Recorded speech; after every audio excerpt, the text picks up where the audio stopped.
Allahumma sholli ala Sayyidina Muhammad wa ala alihi Sayyidina Muhammad. Oke, sebelumnya kan kita belum kenalan ya. Iya, Jadi kenalan dulu, Kak. betul itu Bang, kenalan dulu. Nih, izinkan kami memperkenalkan diri dulu ya. Nama saya Anissa Fitri, mahasiswi Teknik Informatika Winsus Karyau dari angkatan 2021. Saya sendiri Harit Sanovaldi, mahasiswa Teknik Informatika Winsus Karyau dari angkatan 2022. Di sini kami sebagai MC webinar yang kita selenggarakan pada siang menjelang sore hari nanti.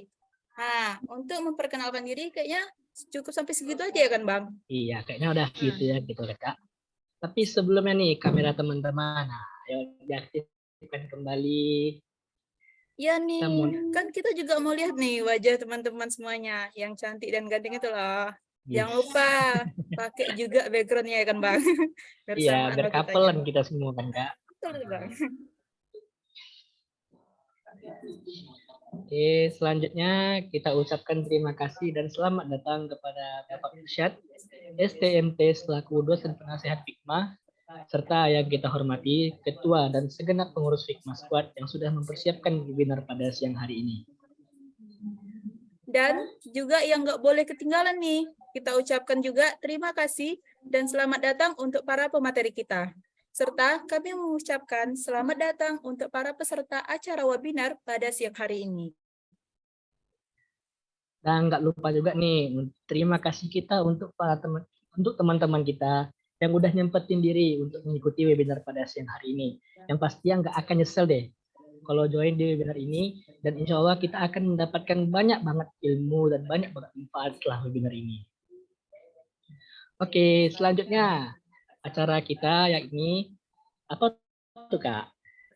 Berarti ya, kayaknya kata sambutan ya Bang. Ya langsung aja deh, biar nggak makin lama nih teman-teman nunggunya. Iya. Agenda berikutnya yaitu kata sambutan dari Bang M. Fadilah Fitur Rahman selaku penanggung jawab webinar Fikma Squad yang kedua nih. Kepada Bang Fadli dipersilahkan dengan segala hormat. Assalamualaikum warahmatullahi wabarakatuh. Waalaikumsalam warahmatullahi Waalaikumsalam wabarakatuh. warahmatullahi Terima wabarakatuh. kasih kepada MC yang sudah mengizinkan saya untuk berbicara. Yang saya hormati, abang dan kakak tim ahli yang sudah menyempatkan hadir dalam webinar ini yang dilaksanakan pada siang hari yang cerah ini. Saya berterima kasih juga kepada para pengurus Figma Squad yang sudah melaksanakan webinar ini, serta loyal dalam meluangkan waktunya untuk menyukseskan dan memeriahkan acara kita ini. Terima kasih juga kepada teman-teman yang sudah menyempatkan waktunya untuk hadir pada webinar kita siang hari ini. Mungkin itu saja pesan dari saya dan harapan saya dengan diadakannya webinar ini sesuai dengan judulnya untuk memperluas cakrawala ilmu desain menggunakan Figma. Saya harap teman-teman dapat mengambil ilmu dari webinar ini dan juga teman-teman dapat menerapkan ilmu yang didapat pada hari ini baik dalam desain maupun pengimplementasian dalam kehidupan sehari-hari. Sekian dari saya. Wassalamualaikum warahmatullahi wabarakatuh. Waalaikumsalam Waalaikumsalam warahmatullahi warahmatullahi wabarakatuh. wabarakatuh. Oke, terima kasih untuk Bang Fadli yang sudah menyampaikan sepatah dua kata-katanya untuk kepada kita semua.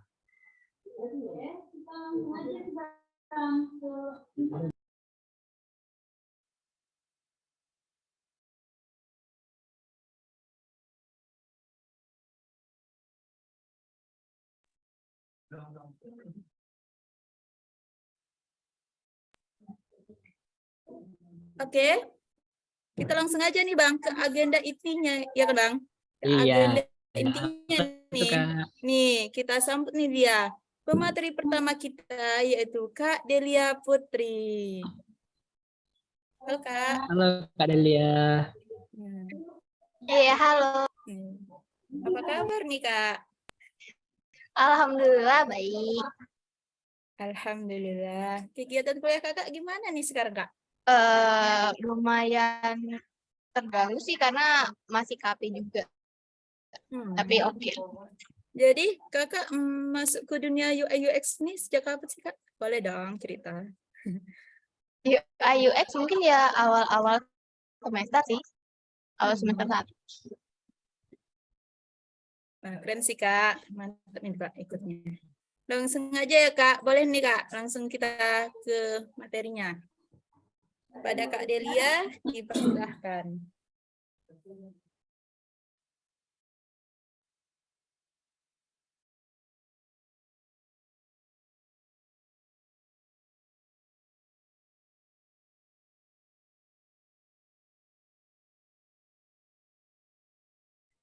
Oke, aku udah bisa share screen belum?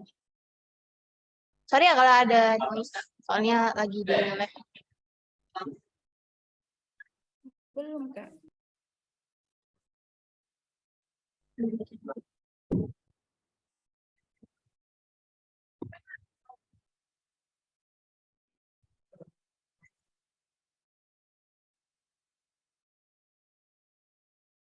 Ini kalau aku share screen kayak gini, tampilannya gimana? Udah nampak Kak? Udah Kelihatan bagus. nggak? Kelihatan nggak? Oke. Kayak gini ya. Oke Kak. Nah, Oke. lebih nampak Kak. Oke, aku mulai deh. Halo semuanya. Selamat pagi. Selamat siang. Sorry. Selamat siang menjelang sore. Mohon maaf sebelumnya nih. Aku agak nervous karena it is my first time being a speaker. And it was my goal juga. Thank you untuk semuanya yang udah join pada seminar kita. Mungkin tadi belum diperkenalkan ya, aku kira bakal ada perkenalan juga. Jadi ini aku perkenalan diri dulu ya. Jadi siapa aku? Aku Delia Putri, mahasiswi Teknik Informatika angkatan 2020 dan merupakan salah satu expert teams dari Figma Squad. Nah, hal yang akhir-akhir ini aku pelajari itu 3D modeling. Next. Oke, sebelum kita masuk tentang design thinking, karena sesuai flyernya ya, kita kan bakal bahas design thinking nih. Teman-teman di sini udah pada tahu belum apa yang dimaksud dengan desain? Mungkin bisa ini ya, jawabnya di kolom chat aja.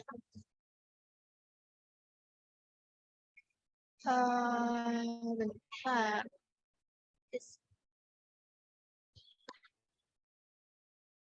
Ya, yang tahu apa itu desain boleh kasih jawabannya di kolom chat ya. Belum Kak. Ih, serius belum ada yang tahu. Berapa orang sih di sini nih? Ada 173 loh. 173 orang. 74. 73 deh, kurangin aku. Ayo minimal 1 orang deh. Ayo teman-teman. Belum tahu Kak. Waduh, desain loh teman-teman. Bukan desain thinking. Merancang. Desain itu suatu perencanaan atau perancangan yang dilakukan sebelum pembuatan suatu objek, sistem, komponen, atau struktur, Kak. Baik secara detail ataupun lainnya. Boleh nih, Satra. Rancangan suatu objek. Oke, kebanyakan sih yang jawab itu rancangan suatu objek ya. Nih, kita tanya dulu ke ini ya, siapa nih Bapak Desain? Yakni dari dosen Fakultas Seni Rupa dan Desain di ITB, di Wian Joko. Desain itu adalah segala hal yang berkaitan dengan pembuatan konsep, analisis data, project planning, drawing, rendering, cost calculation, prototyping, testing, dan test riding. Jadi teman-teman udah tahu belum ini? Kalau desain itu sebenarnya bukan cuma perancangan aja. Jadi analisis data juga udah masuk, rendering, cost calculation, prototyping, dan lain sebagainya. Nah, tadi itu desain nih. Kita masuk ke topik awal kita, ya, ini design thinking. Nah, dan what about this? Kalian tahu nggak sih apa design thinking? Tadi desain. Udah oke lah, lumayan jawabannya. Nih, kalau design thinking, teman-teman tahu nggak jawabannya apa? Design thinking itu apa? Desain, mikir, oke. Betul? Nggak salah, nggak salah. Desain. thinking, mikir, betul. Tanya Amu tuh di bagian kanan bawah. Gambaran mengenai desain yang akan dibuat. Yakin nih, Siti. Next. Ada lagi nggak? Oh, yakin. Dijawab dong. Ada lagi nggak? Ayo teman-teman yang tahu jawab aja langsung di chatnya. Wah, sederhananya design thinking merupakan pendekatan atau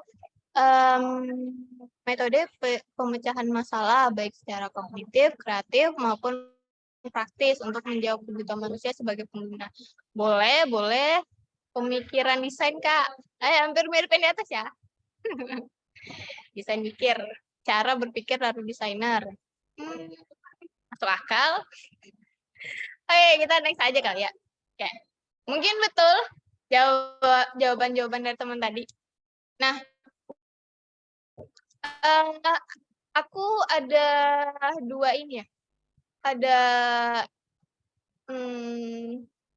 artiannya tuh ada dua sih yang aku tangkap.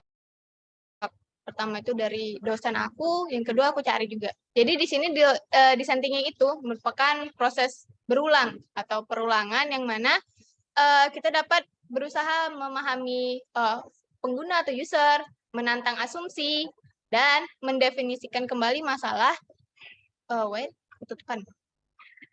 Dan mendefinisikan kembali masalah dalam upaya mengidentifikasi strategi dan solusi alternatif yang mungkin tidak langsung terlihat dengan tingkatan awal pemahaman kita.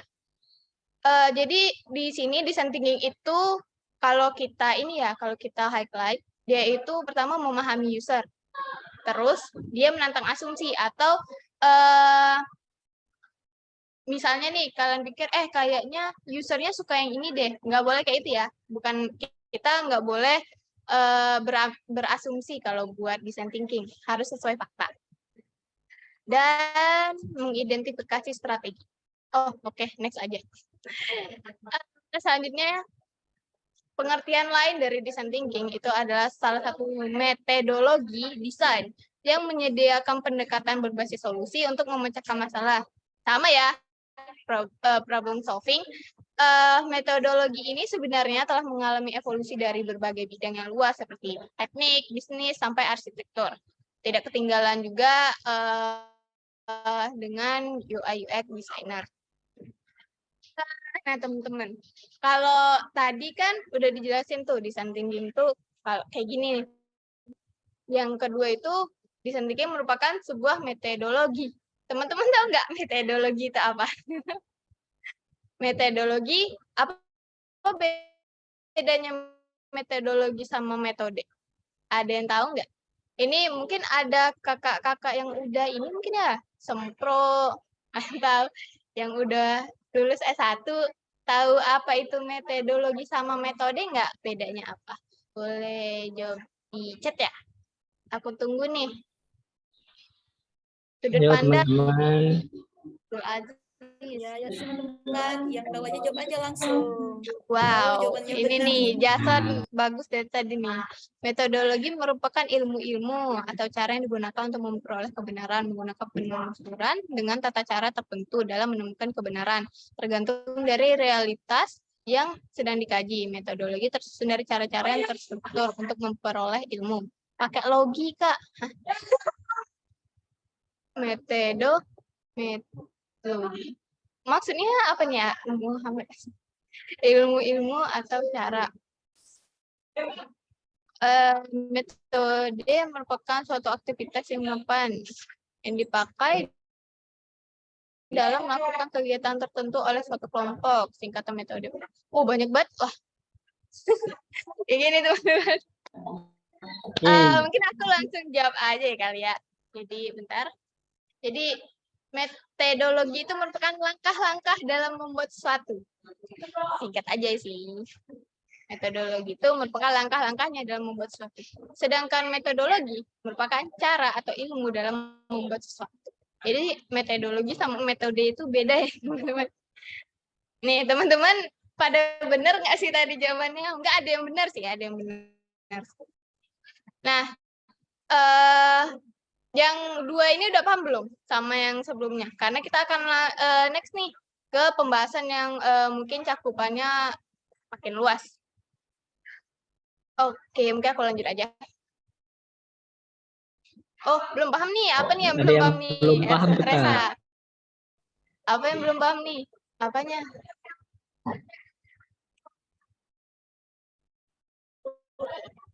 Apa nanti aja ya di Q&A kan? Biar cepet, soalnya nanti kan ada pemateri lagi. Oke, ini cakupannya bakal lumayan luas nih teman-teman.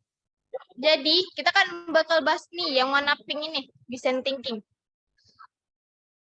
Nah, selain design thinking, kita tuh bisa pakai yang lain. Ini ada design sprint dan lean UX. Nah, apa sih itu yang di atas ada user centered design? Apa sih itu? Jadi user centered design ini merupakan sebuah prinsip.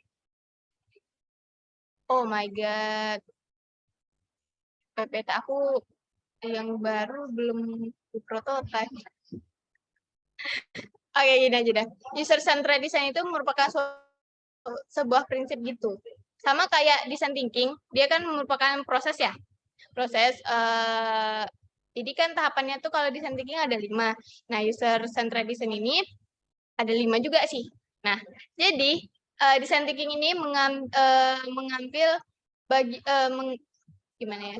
UCD ini ada di dalam design thinking. Jadi design thinking ini terinspirasi lah dari UCD gitu. Atau inovasinya gitu. Tapi teman-teman, selain UCD ada lagi namanya HCD atau Human Centered Design. Apa sih Human Centered Design?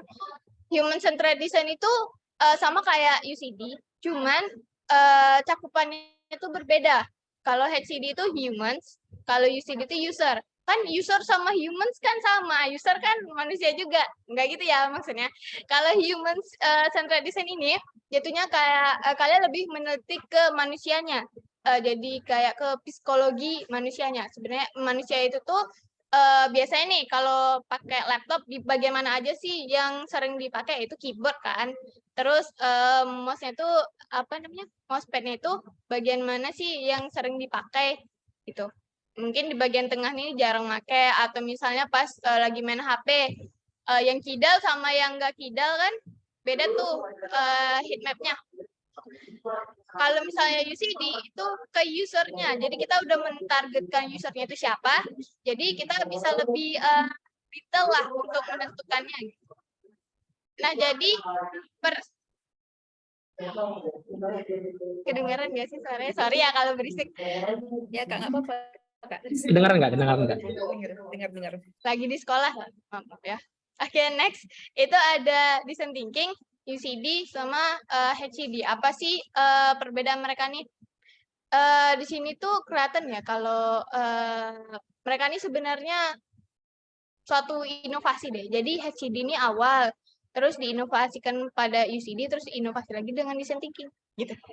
Jadi mereka ini sama-sama mempunyai user dan melakukan problem solving dan iteration. Iteration itu berulang. Kenapa berulang? Contohnya ini. Tadi ini UCD.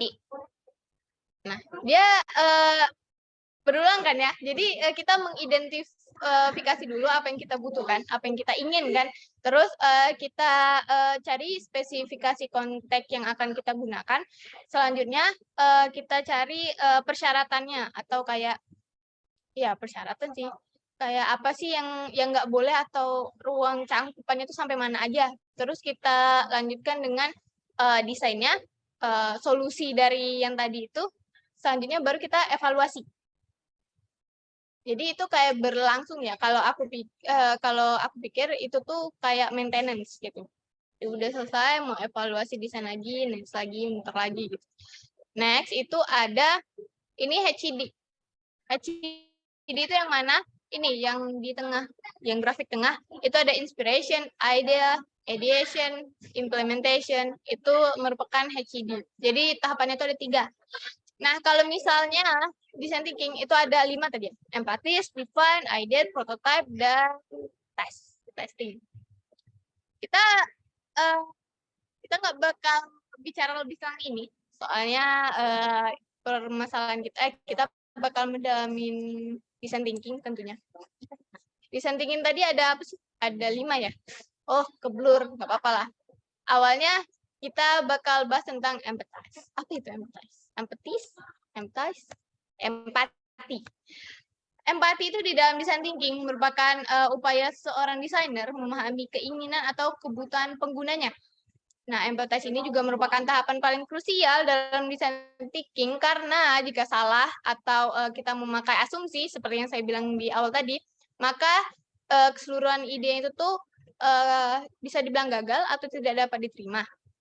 Nah, ini contohnya misalnya dengan menggunakan prasangka gitu. Jadi kalau misalnya kita gunakan asumsi pada saat melakukan empathize, maka keselanjutannya itu bakal diulang.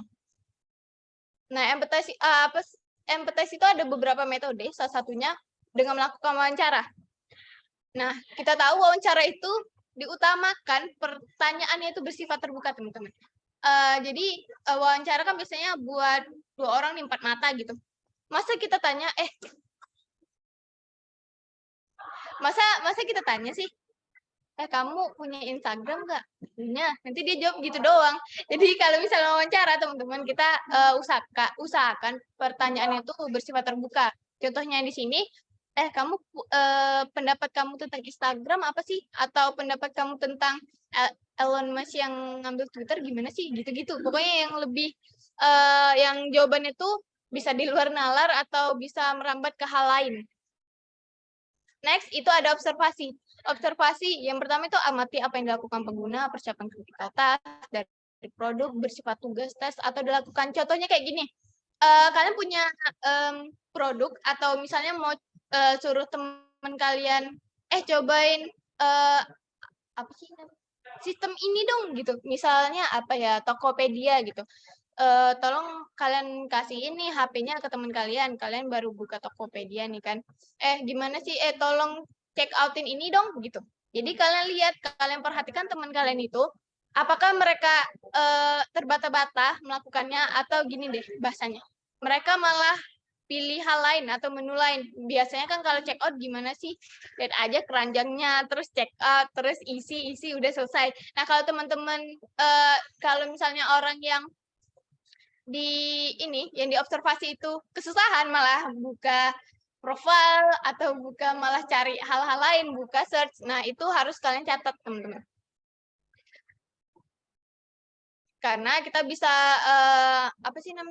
mendapatkan data-data dari itu. Jadi kita bisa tahu kalau misalnya sebenarnya check out dari Tokopedia itu sulit loh, atau misalnya cari profile dari Tokopedia itu sulit loh gitu. Next, itu ada FGD. Apa sih FGD itu? FGD atau Focus Group Discussion itu mirip dengan interview tapi dalam skala yang lebih besar dan tidak harus bersifat tanya jawab sih. Dan menghindari pertanyaan yang banyak, itu lebih dari 7 itu kayaknya kurang produktif. Dan merekam semua respon. Jadi contoh FGD ini, misalnya nih aku pengen aku ada sesuatu nih, aku mau buka FGD. Jadi aku minta tolong kepada Haritsa sama Anissa Fitri sama siapa lagi nih? Muhammad Khalil Gibran. Jadi nanti kita kumpul nih berempat. Nah, jadi aku mulai pembukaan nih. Jadi perkenalan diri dulu lah. Terus nanti aku mulai bertanya, misalnya tadi tuh, gimana sih pendapat kamu tentang Elon Musk dan lain-lain gitu. Nah, jadi misalnya kalau pendapat orang kan ada pro dan kontra ya. Misalnya pendapat Harits pro nih, sedangkan Nisa kontra. Jadi sebenarnya mereka kalau mau ribut juga nggak apa-apa gitu. Jadi discussion itu kita emang minta tanggapan orang. Kalian boleh interupsi orang lain saat berbicara dan lain-lain boleh gitu kalau FGD. Next itu ada survei. Nah, survei itu menggunakan pertanyaan yang bersifat tertutup. Contohnya, tuliskan aplikasi e-commerce yang paling sering kalian gunakan. Kalau terbuka kan tadi ya ada kayak kriteria aplikasi e-commerce yang menarik menurut Anda. Dan saat melakukan survei itu responden atau jawabannya itu harus beragam. Contohnya itu kita melakukan scale. Dari skala 1 sampai 5, menurut kalian Miga cuan itu berapa sih gitu. Terus ataupun jawabannya ya atau tidak, ataupun setuju atau tidak setuju. Ataupun multiple choice atau ya jawabannya bisa bebas. Oh ya, survei ini biasanya dilakukan menggunakan Google Form. Ya kan biasanya teman-teman nih kalau semester 4, 5 tuh kakak-kakaknya minta tolong isiin Google Form dong, ini buat ini gitu. Biasanya banyak kayak gitu tuh. Nah, next-nya ada yang dinamakan dengan empty map. Empty map ini digunakan untuk memahami reaksi pengguna terhadap produk atau fitur produk. Bisa juga untuk acuan sebagai pembuatan personas, acuan sebagai validasi prototipe. Jadi empty map ini kayak gimana sih? Nih, empty map itu kayak gini. Dia tuh terdapat 4 phase. Ini thinks, feels, says, and does.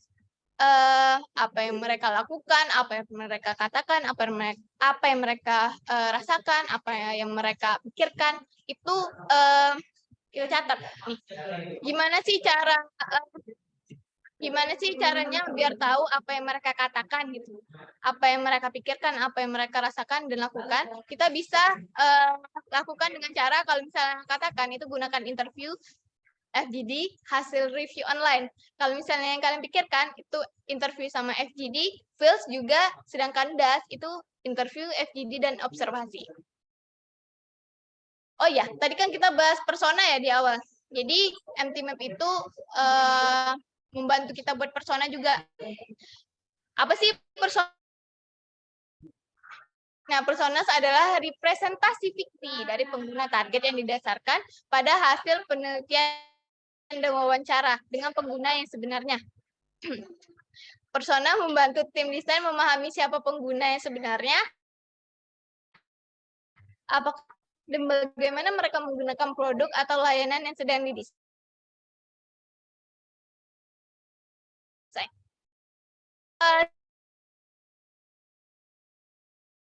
Singkat,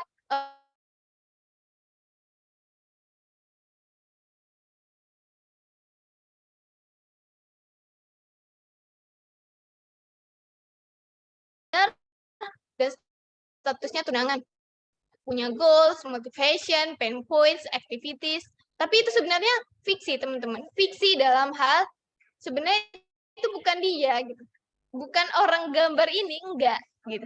Kita nggak tahu dia ini siapa, cuman dari karakteristiknya dia ini cocok sama ini software engineer gitu. Jadi kita tuh bakal buat fictional karakter gitu, tapi yang merujuk pada user kita. Hal-hal yang harus diperhatikan pada personas itu pertama ada basic information. Salah satunya itu adalah nama, usia, pekerjaan, lokasi pendidikan, status keluarga, dan lain-lain. Di sini ada nggak sih? Nama ada. Job sih mereka buat. Usia, status, lokasi. Next itu ada gambar, tadi ada ya. Terus personality, goals, dan pain points. Nah, gini sih kurang lebih buat personas. Selanjutnya, to define. Tadi empatis, sekarang define. Jadi define itu berarti menjelaskan atau mengartikan, atau sama halnya dengan artian harfiah, yaitu desain dalam design thinking, adalah menginterpretasikan data-data yang sudah kamu kumpulkan mengenai permasalahan pengguna di tahap sebelumnya, ini empathize. Jadi apa yang kita lakukan? Kita akan mendefinisikan permasalahan dari user, permasalahan user dari hasil empathize yang tadi. Terus membuat how might we sebagai opportunity.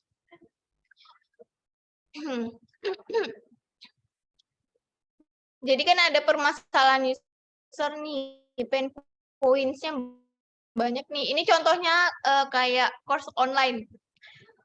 Pain point-nya saya tidak suka dengan tampilan UI-nya. Parah banget sih. Terus kurang motivasi belajar. Materinya tidak apa nih, aduh ketutupan. Materinya tidak jelas. Nggak ada waktu belajar. Terus banyak iklan yang buat susah belajar. Oh, betul juga sih. Kadang ada course yang ada iklannya. Mungkin course gratis. Next. Jadi, teman-teman di pain points tadi, kita harus menempatkan diri kita sebagai user. Jadi kita nggak bisa bilang saya tidak suka dengan penampilan UI-nya. Jadi kalau misalnya kita sebagai developernya mikir, itu udah bagus. Tapi kalau misalnya kita sebagai usernya nggak suka, jadi kita harus cari lagi kenapa sih nggak suka gitu. Jadi kita harus menempatkan diri kita tuh sebagai user. Atau kalau mau real betul-betul ini, kita cobain. Kita sebagai mahasiswa atau siswa yang sedang cobain course-nya. Kita harus cari how might we. Nih, kita tentukan dulu pertama itu adalah target usernya. Di sini kita targetkan itu adalah seorang pekerja yang ingin mengupgrade skill-nya. Jadi yang lain-lain kita iniin dulu. Udah bodo amat gitu. Oke. Nah, di sini ada beberapa pain points. Ini beberapa target. Ini mempermudah pengguna dalam belajar, mempermudah akses pembelajaran, membantu pekerja agar dapat belajar lebih rajin. Jadi apa sih yang pengen kita lakukan dulu? Jadi kita tuh bakal vote. Jadi design thinking itu teman-teman nggak dikerjain sendiri, enggak. Jadi kita lakuinnya tuh dalam teams atau kelompok. Jadi nanti habis ini kita dapat nih ada 3 nih misalnya. Kita minta vote dari mereka. Nah kebanyakan vote dari mereka tuh mempermudah pengguna dalam belajar dan mempermudah akses pembelajaran. Jadi yang kita fokuskan itu 2 ini, mempermudah pengguna dalam belajar dan mempermudah akses dalam pembelajaran. Jadi kita sudah dapat how might we-nya. Nah jadi buat define itu sampai sini aja teman-teman. Next-nya kita udah masuk ke tahapan ide. Mungkin segitu dulu materi dari aku. Thank you untuk teman-teman yang udah bantu aku buat dalam merangkai materi ini. Maaf juga jika ada kesalahan kata. Mungkin saya kembalikan lagi ke MC.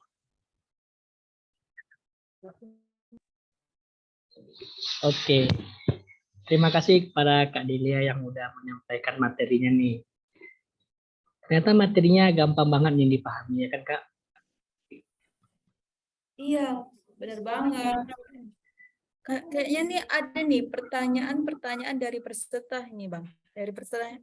Tapi ditahan dulu ya. Nanti kita kasih waktu untuk bertanya atau untuk yang udah nggak sabar nih, bisa langsung ditanya di link Slido yang udah disediain.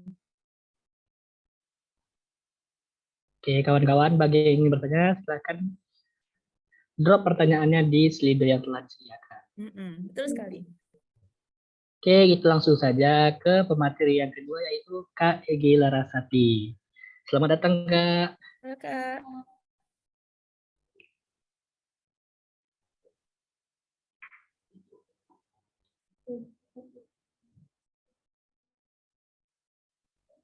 Kak Egi. Halo, Assalamualaikum. Waalaikumsalam warahmatullahi wabarakatuh. Suaraku? Dengar, Kak. Dengar. Oke, Kak. Boleh nih bincang-bincang dulu nih, Kak, sebelum mulai materi kita. Kira-kira apa kesibukan Kakak sekarang nih, Kak? Siapa tahu Kak lagi ada nyiapin project gitu, Kak.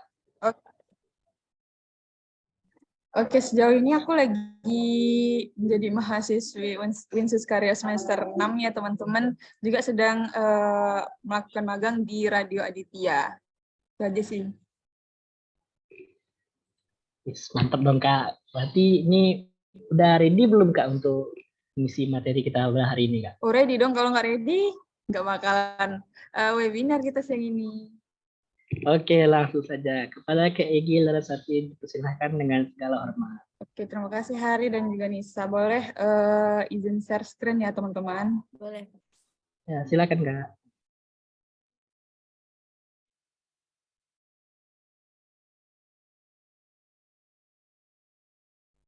Nampak ya?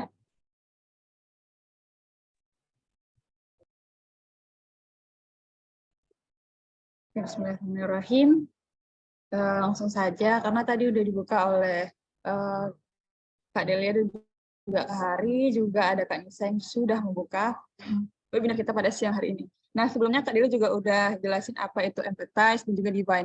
Nah, di sini aku bakal jelasin 3 tahapan dari design thinking, yaitu ada ideate, prototype, dan juga testing. Nah, pertama itu akan aku jelaskan mengenai ideate. Jadi, ayo, Coba teman-teman ada yang tahu nggak ide itu apa? Di Ayo, kolom komentar teman-teman. boleh. Ada Ya, yang tahu langsung aja teman-teman. nih chat di kolom komentar. Oke, dari Devi membuat ide. Boleh. Ada yang lain? Ide-ide gitu, Kak. Dari Kak Fitri. Membuat suatu ide. Boleh kita langsung saja. Jadi rata-rata jawabannya ya memang ya ide itu adalah ide. Ya, memang betul. Tapi menurut Nielsen Norman Group mendefinisikan ide itu, sebelum itu Nielsen Norman Group ini merupakan salah satu penemu UI UX design ya di tahun 1998 kalau tidak salah. 98 atau 96. Nah, jadi menurut Norman, ide itu sebagai proses menghasilkan serangkaian gagasan berdasarkan topik tertentu tanpa ada upaya untuk menilai atau mengevaluasi. Makanya di sini kita bebas mengeksplorasi ide apapun. Grogi ya, grogi. Nah, jadi berdasarkan data yang telah kita dapat dari tahap empathize dan juga divine, nantinya kita dapat mulai mendefinisikan insight, baik dalam bentuk pola yang muncul dan apa aja permasalahan utama yang dihadapi oleh user. Nah, ada juga bagaimana hambatan yang ditemukan pada pola tersebut. Dan juga apa harapan dari si usernya. Nah, jadi mengapa ide itu penting dalam design thinking? Ya sebenarnya penting sih karena tahap ini juga kita harus memikirkan kualitas serta yang penting itu kita harus membuat ide sebanyak-banyaknya agar solusi tidak terlalu stuck di satu opsi saja. Jadi tidak hanya misalnya nih kita hanya membuat satu ide, sedangkan desain yang mau kita buat itu banyak gitu. Nggak mungkin dong hanya satu ide saja.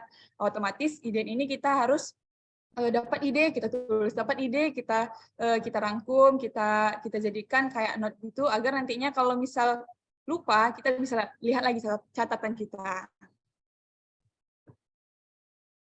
Nah, how to ideate in design thinking. Jadi, bagaimana melakukan ide dalam design thinking? Nah, banyak cara yang bisa kita lakukan untuk mengeksplorasi ide kreatif.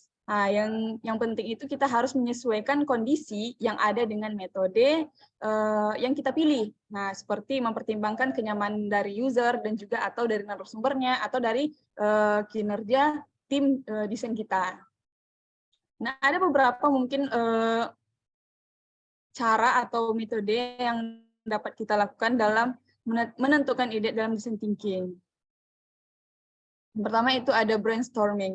Nah, jadi brainstorming ini dapat dikatakan sebagai metode untuk menemukan ide-ide baru berdasarkan pada spontanitas dan juga kreativitas dari masing-masing per orang. Di mana kita melalui ketika kita menggunakan brainstorming, otak manusia itu lebih dilatih untuk mampu melahirkan ide-ide baru yang kemudian dicatat pada sebuah kertas. Nah, seluruh ide tersebut nantinya akan disusun menjadi sesuatu yang lebih konkret. Melalui brainstorming juga, setiap orang didorong untuk bisa mengeluarkan setiap ide yang bahkan mungkin terdengar kurang bagus gitu, tapi tetap kita harus membuat ide atau menulis ide dalam kertas itu ya, agar nanti kalau misalnya nih ide ini nggak bagus, tapi tiba-tiba kita ada punya, wah kayaknya ide ini bisa dikembangkan gitu, bisa aja. Nah, ada pula bagaimana cara kita melakukan brainstorming ini. Yang pertama itu kita tentukan tujuan utama dari brainstorming ini. Nah, yang kedua kita harus punya tim. Kalau kita tidak punya tim, bagaimana kita mengeksploitasikan pikiran kita dari satu ke satunya gitu.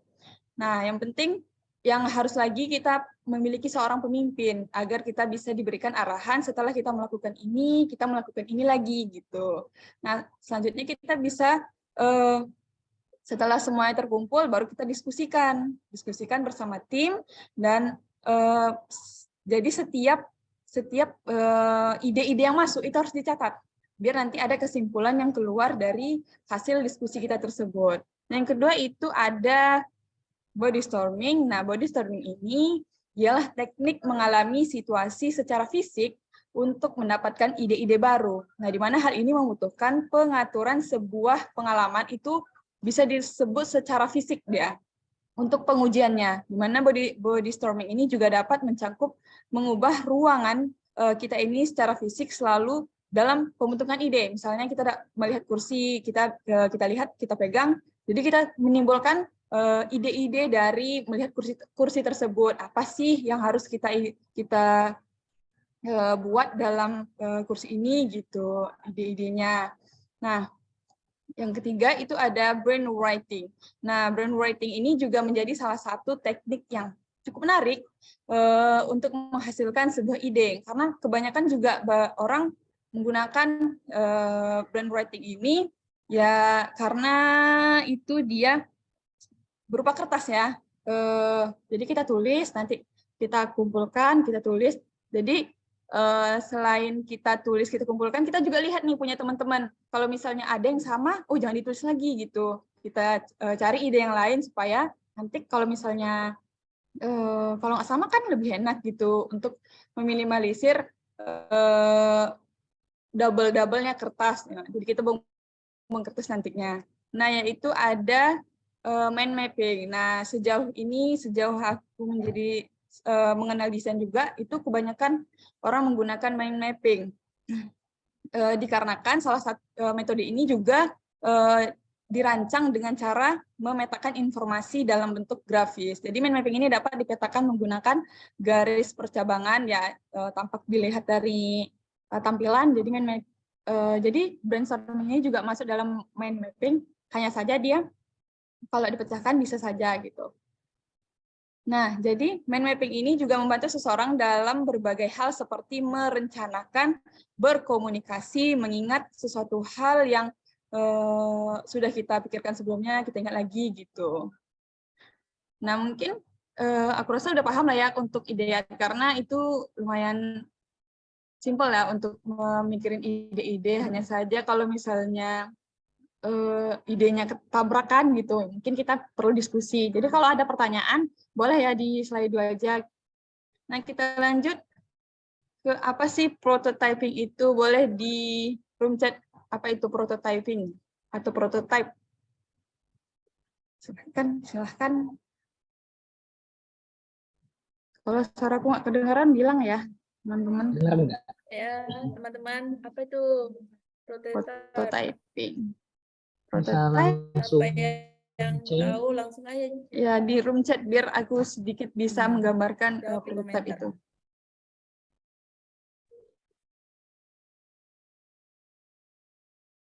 Oke, sepertinya tidak ada ya prototyping. Jadi kita lanjut aja. Nah, sebenarnya udah ada nih.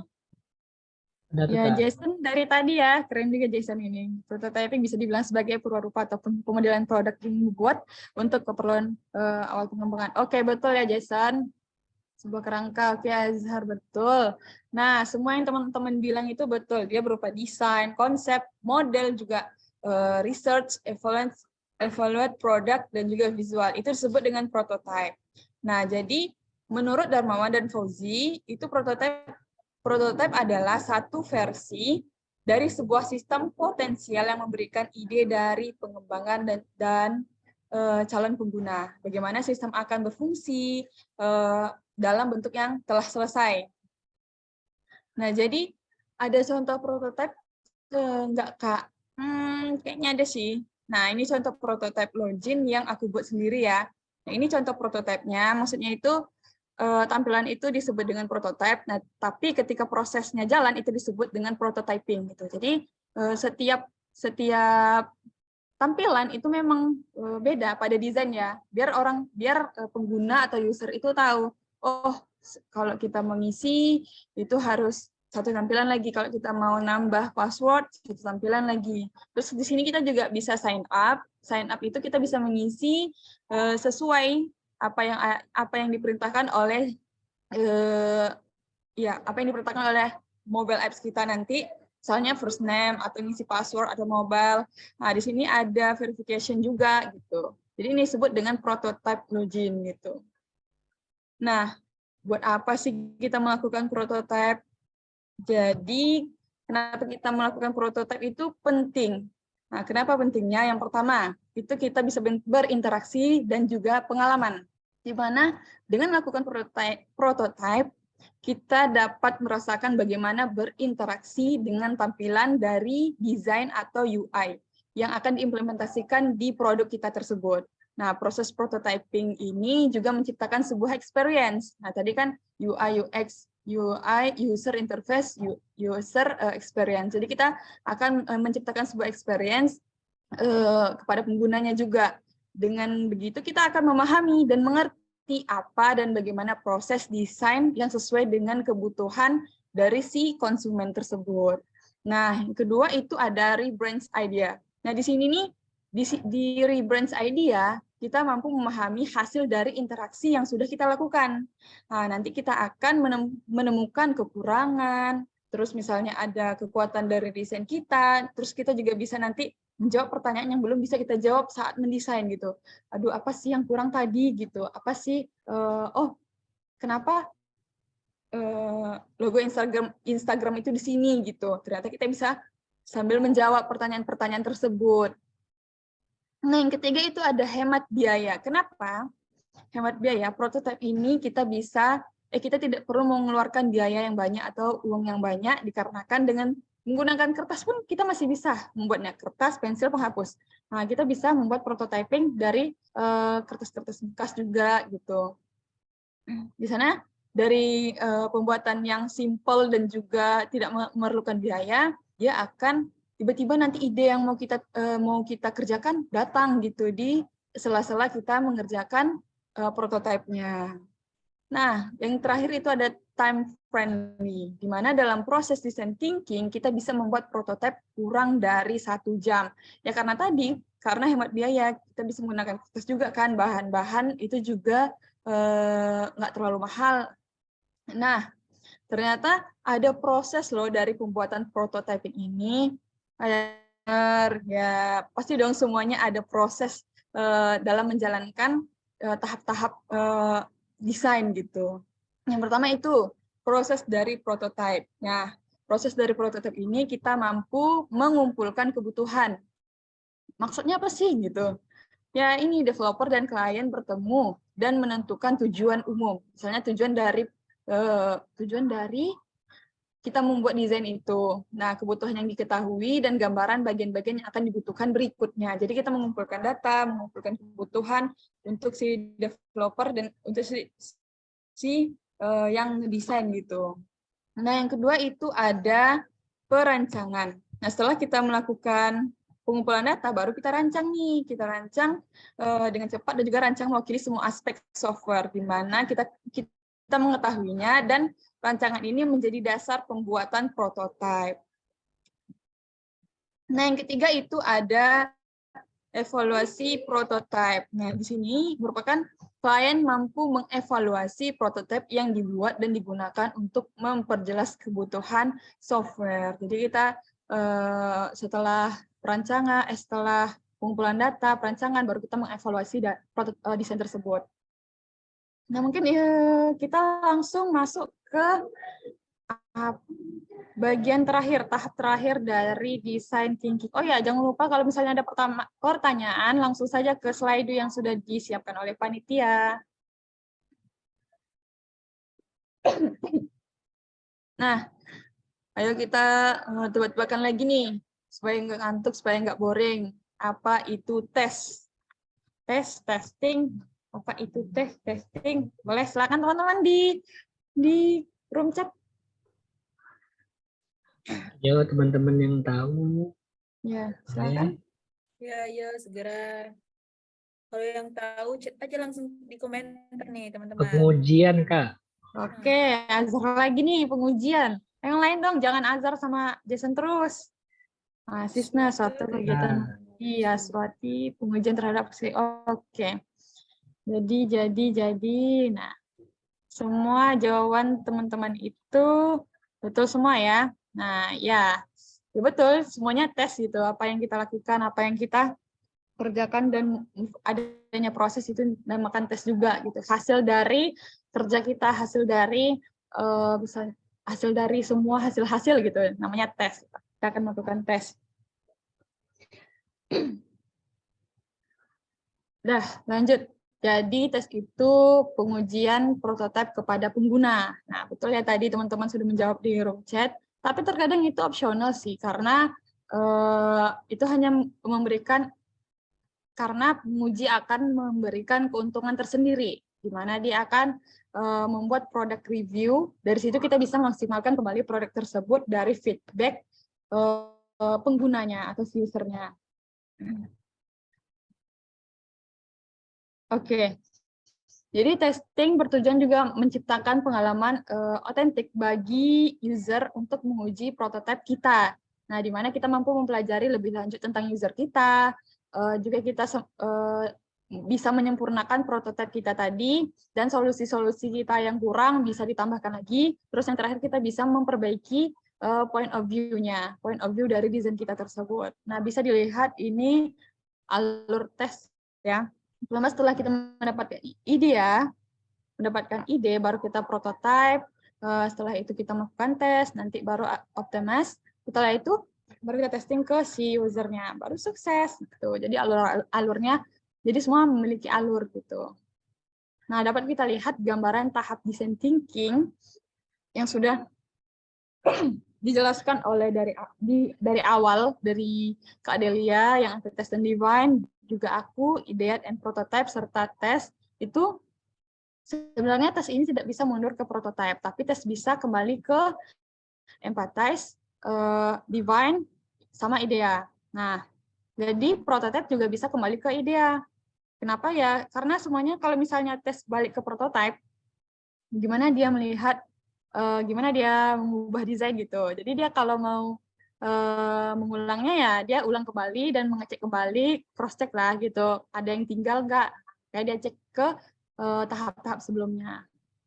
Nah, jadi kita bisa lihat contoh penerapan design thinking yang pada umumnya kita ketahui. Mungkin aku akan menjelaskan beberapa kenapa loan itu dari Google ya, ada Gojek, ada Traveloka, Tokopedia. Ternyata aplikasi-aplikasi ternama juga menerapkan design thinking-nya. Nah, pertama itu aku akan menjelaskan tentang loan Google. Nah, loan ini adalah sebuah proyek untuk memperluas koneksi internet pada daerah-daerah yang sulit mendapatkan jaringan gitu, baik secara geografis maupun biaya. Nah, di mana cara kerja dari bentuknya itu berupa dengan balon udara. Ini bisa lihat di gambar ya, balon udara loannya. Maka ya jadi loan itu juga dikenal sebagai balon internet Google. Nah, jadi cara kerja loan ini mirip dengan satelit. Ia memanfaatkan tenaga surya dan terbuat dari lembaran polietilen. Nah, yang kedua itu aku akan menjelaskan tentang Gojek. Nah, ini mungkin teman-teman yang lain udah pada menggunakan Gojek lah, udah pernah gitu. Jadi untuk Gojek ini sebagai sebuah perusahaan yang berdiri dengan didasari design thinking. Nah, kenapa? Perusahaan ini lahir dari Pak Nadiem ya, Nadiem Makarim. Itu pada awal-awal pandemi juga kalau tidak salah. Nah, di sini bentuk jadi perusahaan ini lahir dari Pak Nadiem tadi, dia melihat kemacetan yang ada di Jakarta dan mendengarkan kisah seorang tukang ojek pangkalan yang penghasilannya tak pasti. Nah, bentuk empati tersebutlah lalu beliau mendefinisikan atau membuat aplikasi yang diharapkan bisa mengakomodasi kedua kebutuhan tersebut. Nah, jadi tidak hanya desain biasa ya, tapi ternyata aplikasi atau ya aplikasi besar juga menggunakan design thinking gitu. Nah, mungkin materi ini bisa dapat ditemui di Skillful, Medium, dan juga hal-hal yang saya tampilkan. Sekian presentasi saya. Mungkin materi ini mungkin saya berikan kepada moderator. Wih, keren nih Kak, materi Kakak nih. Jadi kita ucapkan dulu nih terima kasih kepada Kak Egi Larasati yang udah memberikan kita kita ilmu yang pastinya bermanfaat banget untuk kita ke depannya. Jadi, kalau teman-teman yang mau nanya, langsung aja isi di link Slido yang udah disediain ya. Nah, apalagi nih agenda kita selanjutnya, Bang Aldi? Ini sesi yang mungkin ditunggu-tunggu sama teman-teman kita nih, Kak. Pasti, Bang. Ditunggu ini, Bang. Nah, kan tadi udah dijelaskan nih sama pemateri-pemateri kita. Jadi kita lanjut ke sesi Q&A, Kak. Untuk teman-teman yang jika ada yang ingin ditanyakan atau kurang jelas, boleh langsung ditanyakan ke pemateri kita atau di link Slido yang telah disediakan. Benar banget. Yang mau nanya langsung boleh nih, on mic atau kirim di link Slido-nya. Jadi gini, Kak, untuk sesi pertanyaan ini diutamakan untuk yang bertanya secara langsung atau on mic, Kak, Iya, dengan cara raise hand di Zoom-nya, Kak. Mungkin untuk sesi Q&A ini diberikan 3 pertanyaan untuk yang bertanya langsung atau on mic. 2 pertanyaan lagi kita ambil dari link Slido, Kak. Oh gitu, Bang. Kalau gitu, sambil nunggu teman-teman ngasih pertanyaan nih, kita mau nanya hal-hal kecil dulu nih kepada materi. Ya kan, Bang? Boleh sih, boleh. Boleh, Kak materi. Boleh dong, boleh. Pasti, Kak. Mau nanya nih, Kak, proyek atau desain apa sih yang pernah Kakak buat, Kak? Ini siapa nih yang mau jawab? Kak Delia atau Kak Egi? Oke, sejauh ini proyek desain yang aku buat itu ada aplikasi Al-Quran, juga web ini barang itu mendata barang. Terus ada juga proyek tentang apa namanya pedagang kaki lima juga ada pernah aku buat. Tapi itu desainnya hilang ya kalau nggak salah karena itu sempat di riset gitu.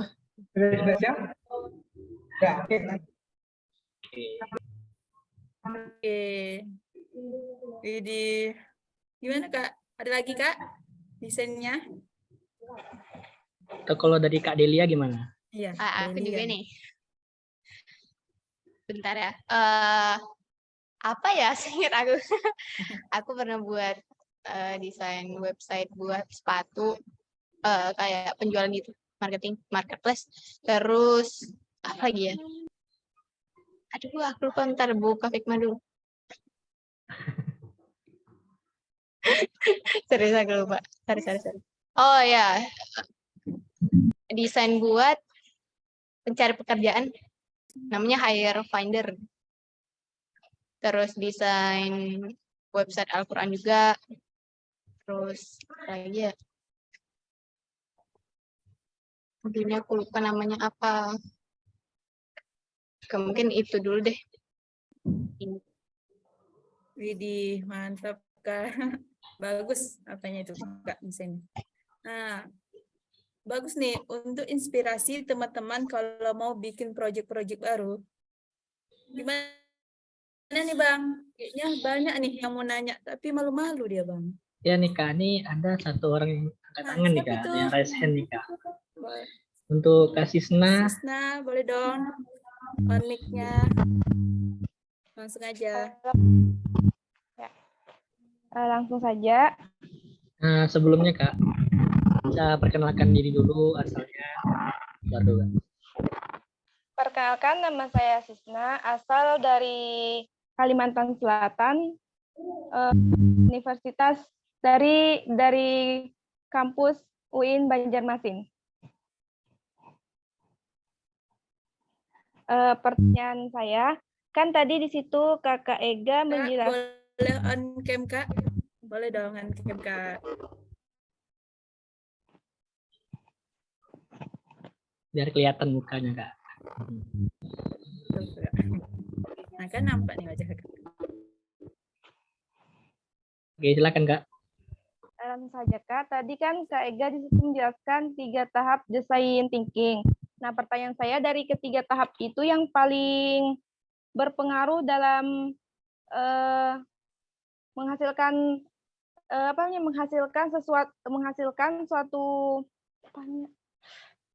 suatu yang dari 3 tahap tadi itu yang bisa menghasilkan design thinking yang bagus gitu, Kak. Apa gitu dari ketiga tahap tadi yang empathize, ide, dan test.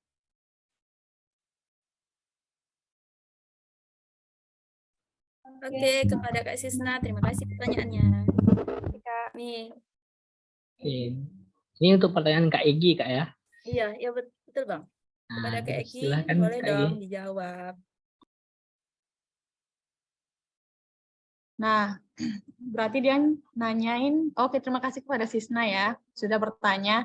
Mungkin tadi Sisna sempat nyinggung empates ya. Nah, empates itu dijelaskan oleh Kak Delia. Mungkin aku akan sedikit memberitahu bagian yang paling penting dalam pembuatan desain thinking itu harusnya empathize. Karena kalau misalnya dari awal tahap udah salah, otomatis dari desainnya salah, dari ide salah, prototipe juga salah. Kan kita tahap awal itu pasti kan mencari-cari juga gitu. Nah, boleh kalau Kak Delia mau ada nambahin sesuai pembahasan, boleh. Silakan Kak Delia.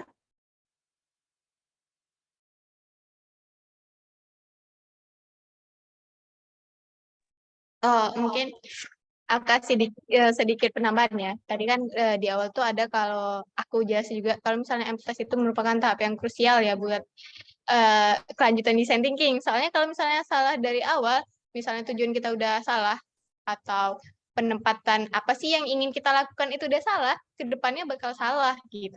Jadi nggak dari ideate atau prototype atau testing. Ideate, prototype, testing itu merupakan teknikalnya. Jadi yang awal atau kita tuh mendekatkan diri dengan user, pokoknya kita lebih tahu lah tentang user. Nah itu tuh di awal empathize sama define. Itu sih Kak, tambahan dari aku.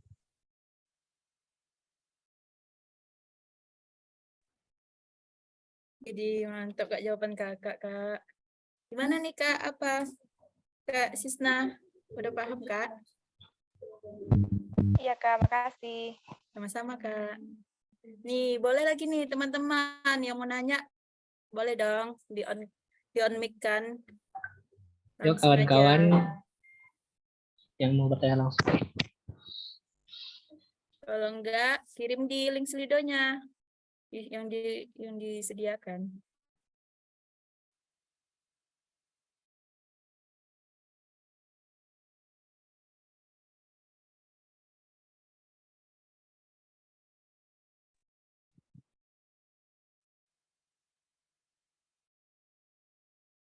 Ayo teman-teman, ada yang mau nanya lagi? Boleh langsung on mic.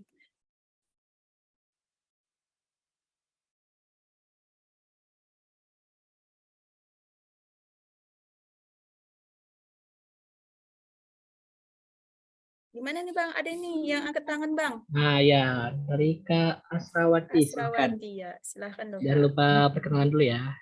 Sama on cam Kak, jangan lupa. Halo, Iya, Halo Kak. Assalamualaikum. Waalaikumsalam warahmatullahi. Masih yang nggak bisa on mic, soalnya lagi di luar. Oh ya, nggak apa-apa Kak. Baik Kak. Baik, Kak. Lanjut aja Kak. Tadi kan aku sempat di perjalanan, jadi beberapa part nggak aku dengar dan mungkin kelewatan. Kan kalau nggak salah ada istilahnya empati. Nah, gimana sih sebagai UI UX designer berempati kepada user, maksudnya apakah dilakukan ke beberapa orang, dites ke beberapa orang untuk mengetahui secara garis besar permasalahan yang dihadapi user seperti itu. Saya nggak tahu, mungkin tadi kelewatan pas di jalan. Jadi saya mau dijelaskan ulang kalau memang tadi sudah dijelaskan. Itu aja. Baik, terima kasih kepada Kak Asrawati. Nih, Ya. gimana nih Bang? Siapa yang mau jawab nih Bang? Egi atau Dari Kak Kak Delia? Egi atau Kak dari Delia, boleh? Boleh, langsung aja Kak. Oke, mungkin karena materinya dari aku, mungkin bisa ya aku yang jawab. Boleh. Dipersilakan Kak.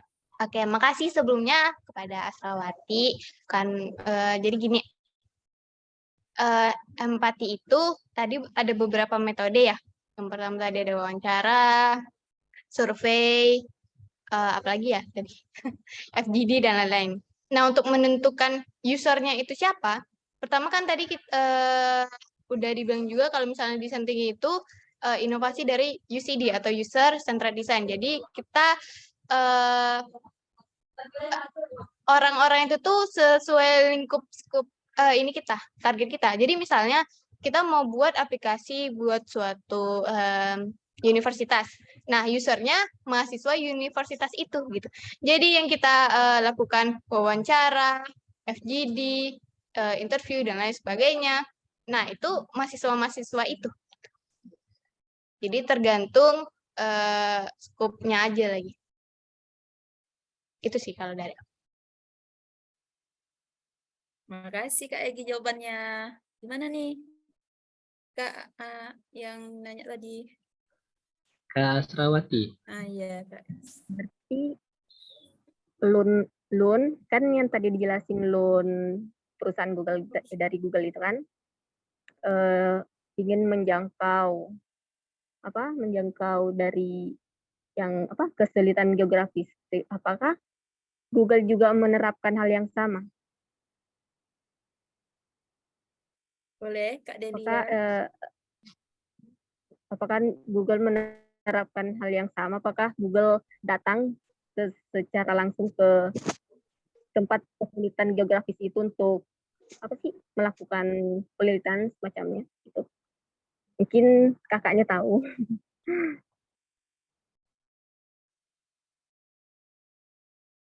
Siapa nih yang mau jawab? Boleh Kak Delia atau Kak Egi.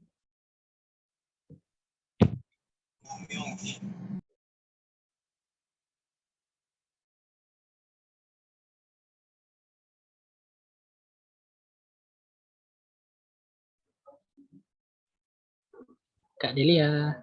Oke, mungkin ini karena aku sempat bahas tadi. Oh iya, terima kasih kepada Kak tadi siapa namanya? Asrawati. Ya, Asrawati. Kak Asrawati. Kenapa pertanyaan secara yang tadi itu ya? Apakah Google langsung turun ke sana atau gimana? Nah, karena sekarang zaman sudah modern, itu bisa saja Google menggunakan satelit. Nah, jadi dia menjangkau daerah yang memang kekurangan jaringan atau tidak bisa terjangkaunya jaringan ke daerah tersebut. Nah, karena itu mungkin mereka berinisiatif gitu untuk membuat loan ini bisa digunakan di daerah-daerah yang tidak terpapar oleh koneksi tadi, gitu, oleh internet tadi.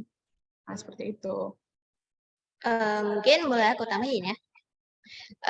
Jadi ini Kak Asrawati, kalau misalnya tadi kan kalau kata Kak Egi itu dari satelit ya. Mungkin kalau misalnya orang awamnya kita, pertama kita bisa coba survei dulu. Survei kan bisa pakai kuesioner dan lain-lain gitu ya. Ataupun kita lihat review-review dari orang. Misalnya nih ada di suatu wilayah nih, postingan suatu wilayah, itu kadang kan ada juga orang-orang yang kasih review, kalau di sini nih jaringannya jelek gini. Mungkin bisa dari sana. Karena buat cari data itu sekarang mudah. Buat cari data ya, soalnya ya tahu semua lah. Jadi bisa jadi dari kuesioner atau Google Form ataupun review-review online. Itu mungkin teman dari aku. Oke, terima kasih kepada Kak Egi dan Kak Delia yang udah menjawab. Bagaimana Kak Asrawati? Ya Kak, makasih banyak jawabannya. Makasih. Oke, makasih Kak Asrawati. Satu lagi nih Kak. Iya, satu lagi nih. Siapa yang mau nanya lagi nih? Boleh langsung unmute dong. Atau yang kita ambil yang di kolom chat aja nih Kak, ada di pertanyaan. Boleh Bang, boleh. Yang mana nih yang mau kita ambil Bang? Pertanyaan Banyak nih, dari siapa? Akmal Jakarta. Oke, Akmal. Metode pengujian design thinking pada Figma, apakah bisa diukur secara kuantitatif dengan menggunakan skala Likert? Nah, dalam bentuk kuesioner gitu, Kak? Boleh dong, kakak pemateri. Siapa yang mau jawab? Kak Egi atau Kak Delia? Nah, ya. Dipersilahkan. Ya.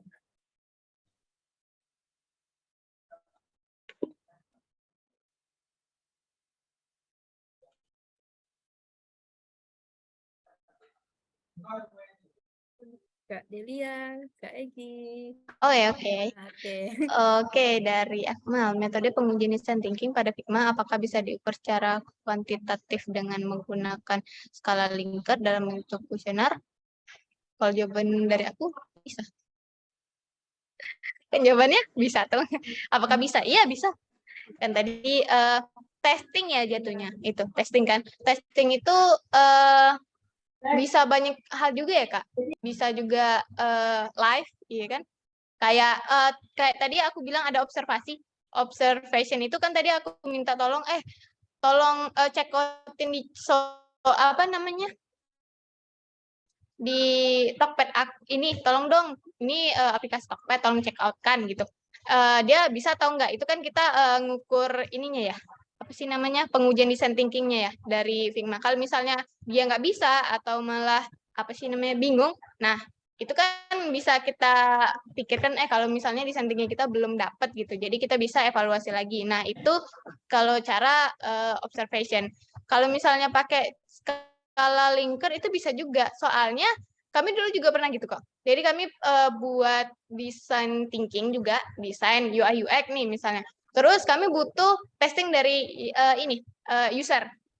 Nah, karena dipikir susah kalau mau buat observation karena waktunya juga nggak ada. Jadi kami buat dalam hal survei dengan Google Form. Nah, itu dalam skala Likert bisa ataupun ya tidak. Mungkin sekian dari aku. Terima kasih Kak Delia atas jawabannya. Bagus banget nih Kak jawabannya. Nih gimana nih Bang? Ada lagi nih Bang. Di link Slido-nya kita tengok lagi Bang. Oke, lanjut aja kita ke link videonya. Oke Bang. Siapa yang mau kita ambil nih namanya Bang? Yang pertama dulu tuh. Ahmad Bang. Nah ya, boleh boleh Kak. Ya. Nih, kebanyakan startup di bidang IT itu berasal dari orang biasa yang mengajak ahli IT untuk bekerja sama atau dari orang yang memang ahli di bidang IT tersebut. Gimana nih Kak?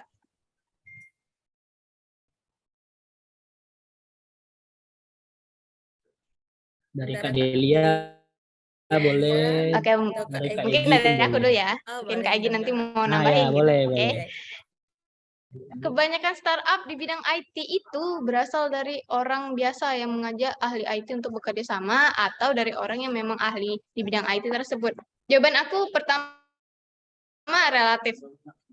Karena gini teman-teman, di bidang IT itu bukan cuma IT doang, bukan cuma ngoding doang, desain doang, enggak. Ada yang namanya bisnis juga di sana. Jadi bisnis tanpa IT ya udah, kalian cuma buat aplikasi tanpa uang udah nggak gitu, nggak hidup programmer. Jadi relatif itu karena bisa aja orang yang di bisnis ini paham tentang alurnya IT gitu. Jadi mereka bisa aja ngajak orang IT karena dia punya modal gitu. Ataupun orang IT yang memang mau ngembangin dari awal tapi bareng-bareng startup gitu kan ya. Biasanya startup kecil itu kayak gitu biasanya. Kalau yang misalnya ada model gede mungkin bisa langsung ngerekrut orang yang lebih pro atau gimana. I don't know. Cuma kalau menurut aku atau jawaban dari aku itu relatif. Jadi bisa aja dari orang IT, bisa juga dari orang non IT karena bisnis tersebut. Mungkin kayak gini ada yang mau ditambahin? Terima kasih ke Kak Delia. Jawabannya bersama juga ya, karena relatif kami berdua, aku juga Kak Delia seorang IT juga, cuman kami juga belajar bisnis, juga belajar desain juga kan, cara menjual desainnya, juga bagaimana cara menjual aplikasi yang akan kami gunakan. Gak mungkin kami buat udah gitu aja habis gitu. Jadi tidak hanya orang IT, tapi non IT juga bisa belajar loh. Bagaimana cara membuat website atau bagaimana cara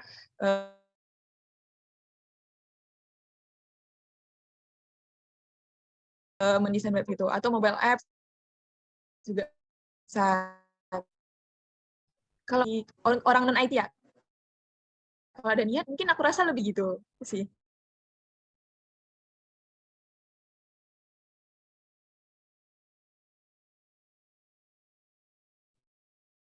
Nih jawaban Kak nih gampang banget nih yang kita pahami. Terima kasih untuk para pemateri yang udah menjelasin. Jadi tolong dong teman-teman aktifkan kameranya.